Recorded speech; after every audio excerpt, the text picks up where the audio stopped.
Assalamualaikum warahmatullahi wabarakatuh. Hai semua, perkenalkan nama saya Muhammad Diki Hidayat dari SMA Negeri 4 Berau.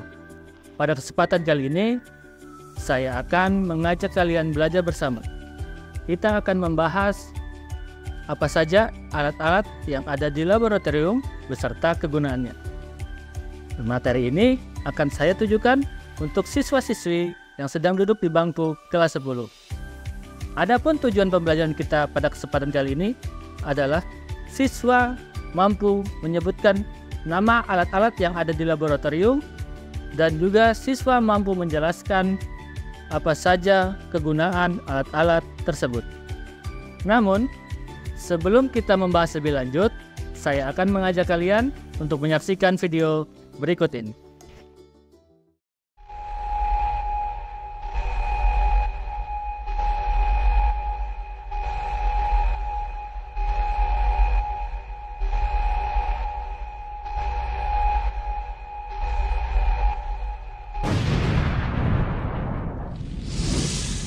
Nah, setelah menonton video tadi, apa yang dapat kalian tangkap? Ya, betul sekali. Pada video tadi, terdapat ketidaksesuaian penggunaan alat dengan fungsi yang sebenarnya, hingga berdampak pada kerusakan alat tersebut atau bahkan pada benda-benda yang ada di sekitarnya. Oleh karena itu, sebelum kita melakukan praktikum di laboratorium, kita perlu mengetahui apa saja fungsi dari alat-alat tersebut, terutama fungsi dari alat-alat yang sering kita gunakan. Mari kita bahas beberapa di antaranya. Yang pertama adalah gelas kimia atau glass beaker. Gelas kimia ini sendiri terbuat dari bahan kaca dan juga tersedia dengan berbagai ukuran, mulai dari 10 ml hingga 1000 ml.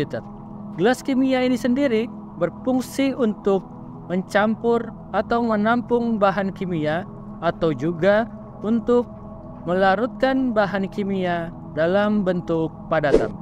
Selanjutnya adalah gelas ukur. Sama halnya dengan gelas kimia, gelas ukur sendiri terbuat dari bahan kaca. Yang mana fungsi dari gelas ukur adalah untuk mengukur volume larutan sesuai dengan kebutuhan. Yang selanjutnya adalah tabung reaksi. Tabung reaksi juga terbuat dari bahan kaca dan juga memiliki beberapa ukuran. Dari segi bentuk, tabung reaksi dan gelas ukur memiliki kemiripan. Namun, walaupun memiliki kemiripan, ada beberapa perbedaan dari kedua alat tersebut. Salah satu perbedaan dari tabung reaksi dan gelas ukur adalah untuk tabung reaksi tidak memiliki yang namanya skala pengukuran. Kemudian perbedaan selanjutnya, untuk tabung reaksi tidak ada yang namanya alas atau penopang agar tabung reaksi bisa berdiri sendiri, sehingga dibutuhkan yang namanya rak tabung reaksi. Sedangkan untuk gelas ukur memiliki yang namanya alas atau penopang, sehingga gelas ukur bisa berdiri sendiri.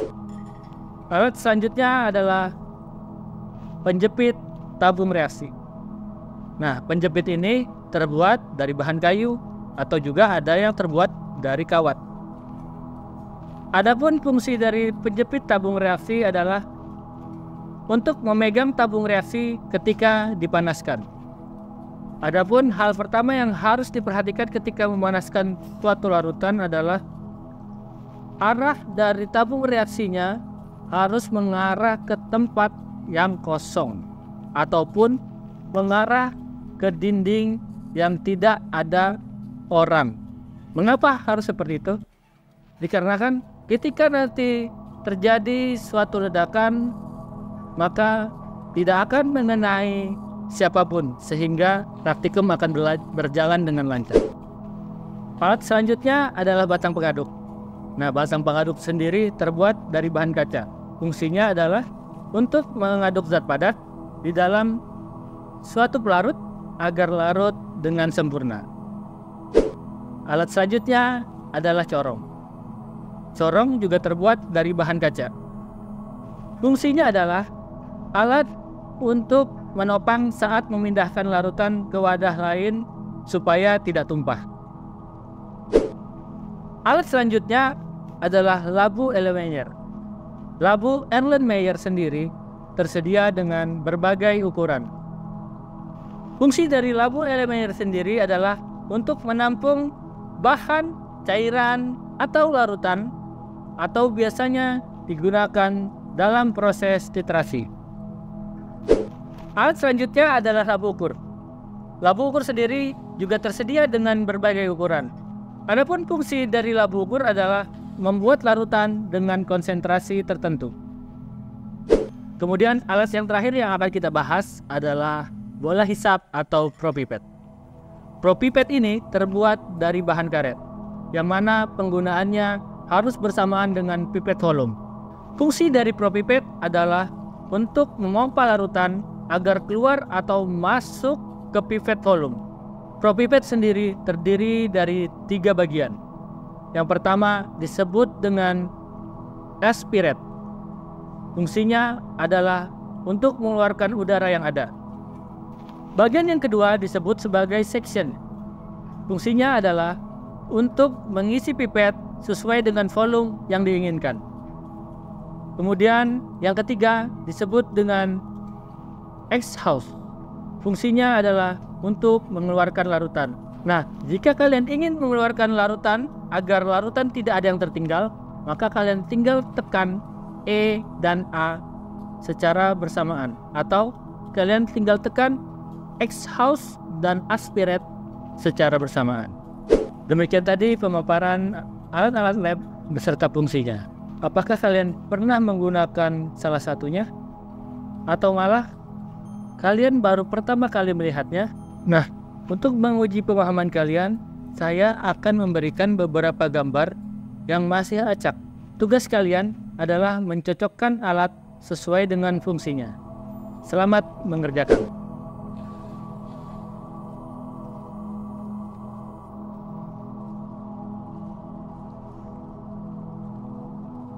Oke, setelah selesai mengerjakan, saya akan memberikan kunci jawaban dari tantangan yang telah saya berikan tadi. Lalu hitung berapa alat yang berhasil kalian kerjakan dengan benar.